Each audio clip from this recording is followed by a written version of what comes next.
مشائخ کا تذکرہ ہمیشہ سے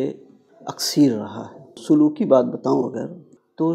بعض شخصیات ایسی ہوتی ہیں جن پر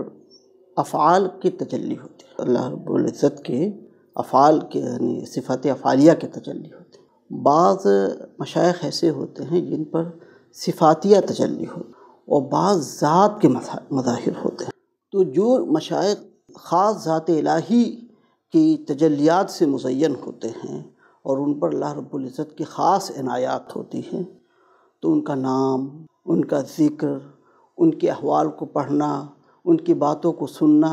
ان کے اڑوس پڑوس، ان کے گرد و نواح، ہر ایک تذکرے میں ایک ایسی لذت ہوتی ہے، ایک ایسی ایمان اور عرفانی کیفیت ہوتی ہے جس کا اندازہ نہیں لگایا جا سکتا۔ اور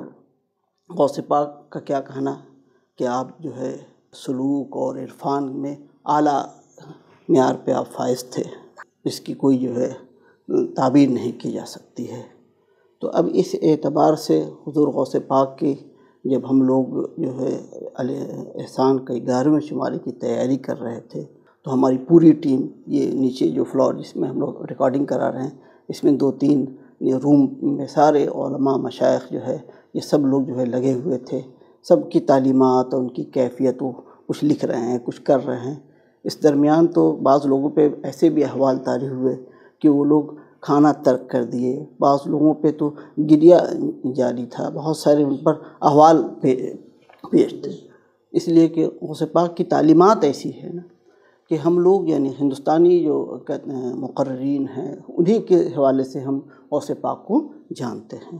اور مشائخ نے بھی غوث پاک کی تعلیمات کو بطور تعلیمات عام کرنے کے بجائے ہم لوگ جو ہے توشہ کے فاتحہ، ٹھیک ہے، 11ویں شریف کا فاتحہ، 11 دیگ، یہ گویا کہ غوث پاک جو ہے اللہ رب العزت تک پہنچانے کے لیے نہیں بلکہ دنیا کو ہمیں دینے کے لیے آئے تھے، اس طرح ہم لوگوں کو تعارف کرا کے رکھا گیا تھا۔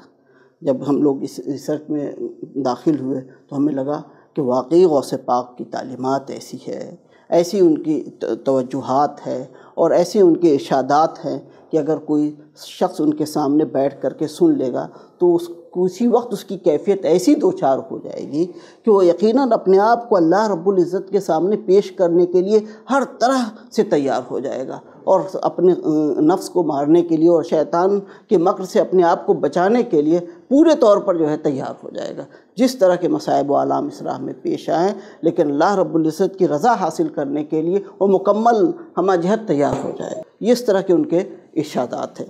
خلوت کے ارشادات، جلوت کے ارشادات، علمی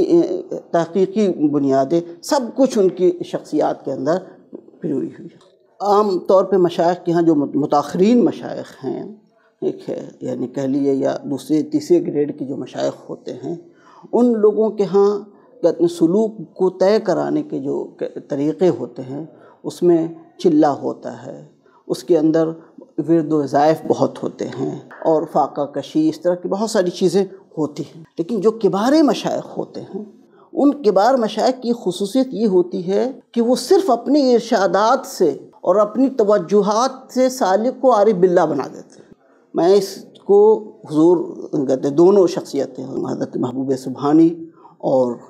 محبوب الہی، ان دونوں شخصیتوں کو میں اسی طرح سے دیکھتا ہوں کہ انہوں نے بہت زیادہ جو ہے چیزوں پر زور دینے کے بجائے نفس کی مخالفت، اللہ کی رضا کے لیے سب کچھ قربان کرنے، اپنی جلوت و خلوت سب کو ایک کرنے کی طرف ترغیب، یہ ایسی چیز ہے کہ انسان جو ہے اگر صرف اپنے آپ سے اپنے قلب کی تجلیہ پر، اپنے تصفیہ پر توجہ دینے والی چیز ہے، اور یہ ایسی چیز ہے کہ جو فوری طور پر اللہ تک ان بندے کو لے کے چلی جاتی ہے۔ کہتے ہیں دوسرے جو روٹ ہیں، ٹھیک ہے، اس روٹ میں ہو سکتا ہے کہ کشف و کرامات کہیں زیادہ دکھ جائے، ہو سکتا ہے کہ اس روٹ میں عجائبات کچھ زیادہ دکھ جائیں، لیکن یہ سارے حجابات بنتے رہیں گے بارگاہ الہی تک، عرفان الہی تک حاصل کرنے کے لیے۔ میں اگر یہ بات کہوں تو شاید بہت مبالغہ نہ ہوگا کہ ہمارے شیخ حضور داعی اسلام